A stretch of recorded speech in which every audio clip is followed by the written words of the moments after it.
Hai, Shalom.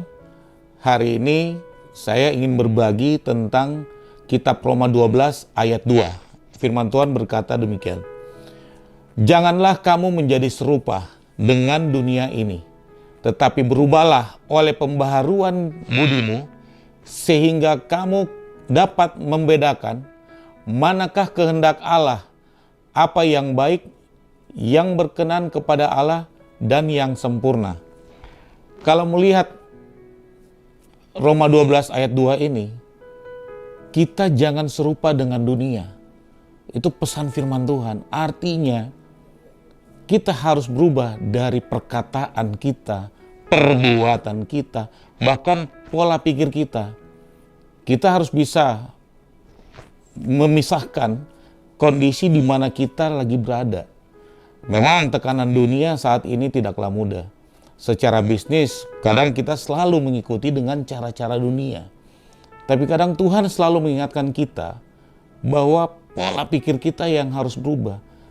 Cara berbisnis juga yang baik, yang benar. Ya memang saat-saat ini tidaklah mudah. Tapi ketika melekat dengan Tuhan, Tuhan selalu mengingatkan bahwa kita yang harus berubah. Tidak seperti yang ada di dunia atau dunia inginkan. Tapi karena perubahan budi kita, tutur kata kita, kita bisa komitmen, kita bisa taat. Itu yang akan mengubah kehidupan kita hari demi hari. Saya pun mengalami. Dulu saya banyak ketika berbicara selalu yang negatif. Saya dulu selalu berkata-kata yang kotor, kata-kata yang tidak pantas. Tapi begitu mengenal firman Tuhan, begitu rajin membaca firman Tuhan, dan ketika menemukan salah satu dari sekian ayat di ayat ini, wow, ternyata Tuhan mengingatkan saya untuk tidak seperti kita yang ada di dunia ini. Tetapi cara pikir kita, cara kita berkata-kata, perbuatan kita, itu mencerminkan karakter Kristus. Mari kita terus berubah, perbarui perkataan kita. Perkataan yang penuh berkat, perkataan yang positif. Yang tentunya didahului oleh hati yang bersih. Kalau hati kita bersih, pikiran kita pun juga pasti bersih. Dan kita bisa menjadi berkat. Dan perkataan kita pun akan menyejukkan. Dan setiap pesan yang kita sampaikan kepada siapapun, pasti akan tersampaikan dengan baik.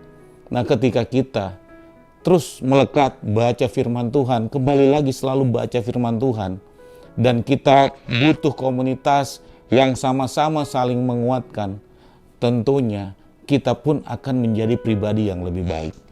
Saya pun juga secara pribadi merasakan perubahan yang begitu besar.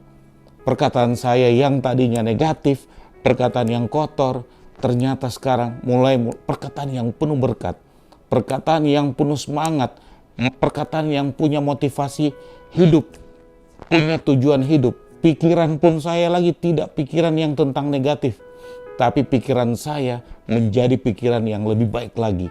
Saya sudah melihat bagaimana ketika perubahan terjadi dalam hidup kita, itu sangat menyenangkan.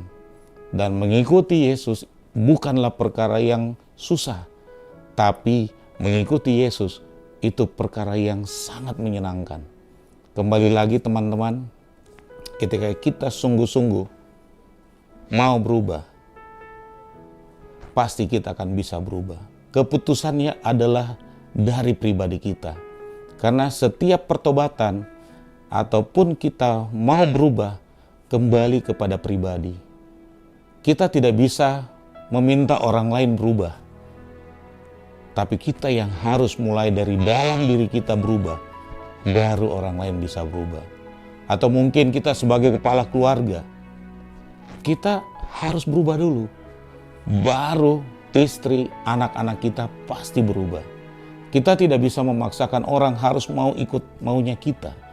Kita tidak bisa egois, kita tidak bisa melakukan apapun sesuai dengan kehendak kita. Tetapi mari kita berubah dulu. Kita berubah dari diri kita. Dan ketika kita berubah menjadi pribadi yang lebih baik, saya percaya orang-orang di sekitar kita pun pasti berubah. Hati yang keras bisa Tuhan balikan sedemikian cepat ketika kita sungguh-sungguh mau berubah. Sebagai manusia, saya menyadari egois, kesombongan itu yang membuat setiap pribadi kita akan menjadi gagal. Tapi ketika mengikut Yesus, hati kita, karakter kita yang diubahkan. Dan ketika berubah, berkat itu selalu ada. Dan berkat bukan tentang kekayaan, tetapi ada kehidupan yang menyenangkan, ada sukacita, ada damai sejahtera. Dan Tuhan pasti akan pakai setiap pribadi kita untuk menjadi pembawa kabar baik. Orang melihat kita berubah bukan karena kehebatan kita, tapi Tuhan yang membawa kita untuk berubah.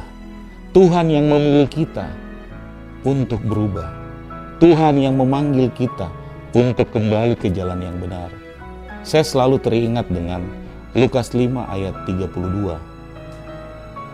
Aku datang bukan memanggil orang benar, tetapi orang berdosa, supaya mereka bertobat. Tuhan itu bukan cari orang yang suci kudus, bukan yang alim, bukan, tapi orang-orang berdosa. Seperti saya salah satunya. Dan ketika kita dipanggil untuk bertobat, disitulah saatnya kita mulai hidup baru. Mengambil keputusan hidup baru, dan Tuhan mengubahkan semua pola hidup kita. Dan saya percaya ketika mulai bisa menjadi berkat buat orang lain, wow, keren banget. Kita pun akan dipakai di mana-mana. Orang bisa memberkati kita, kita pun juga tetap bisa memberkati orang lain. So, pesan saya, jangan menunggu waktu yang lama. Waktu terus berjalan. Mari, ambil keputusan saat ini untuk sungguh-sungguh mengikuti Tuhan. Dan percaya, Tuhan yang memilih kita, bukan kita yang memilih Tuhan. Dan ketika kita dipilih Tuhan, jangan sia-siakan waktunya. Terima kasih. Tuhan Yesus memberkati.